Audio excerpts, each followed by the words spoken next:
It's a surprise. Only on Kabaddi Kabaddi. Expect the unexpected.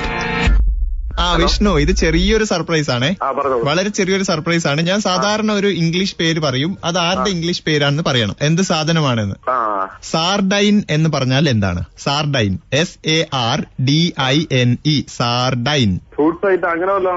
തിന്നുന്ന സാധനമാണ്, എന്നാൽ ജീവനുള്ള സാധനമാണ്. കോഴിയല്ല. സാർഡൈൻസ് എന്ന് പറഞ്ഞാൽ ഒരു മത്സ്യമാണെന്ന് മാത്രമല്ല പാവപ്പെട്ടവരുടെ മത്സ്യം എന്നും ഇത് അറിയപ്പെടുന്നുണ്ട്. നത്തോലി അല്ല, പാവപ്പെട്ടവരുടെ മത്സ്യം. ഏതായിരിക്കും? ചാളയാണ്. ചാളയുടെ ഇംഗ്ലീഷ് പേരാണ് സാർഡൈൻ.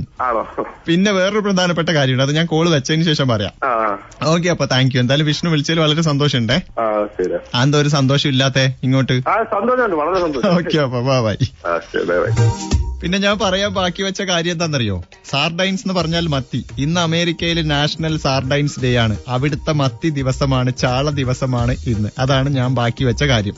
പിന്നെ ഈ മത്തി കഴിക്കുന്ന സമയത്ത് നമ്മൾ പ്രത്യേകമായിട്ട് ശ്രദ്ധിക്കേണ്ട ഒരു കാര്യമുണ്ട്. ഈ ചാളയോ മത്തിയോ കഴിക്കുമ്പോൾ അതിൽ കാണാത്ത ചില മുള്ളുകൾ ഉണ്ടാവും, അത് തൊണ്ടയിൽ കുരുങ്ങും. ഒരു പക്ഷെ ആ കാണാത്ത മുള്ളിനെ കുറിച്ചാണെന്ന് തോന്നുന്നു ഈ പാട്ട്.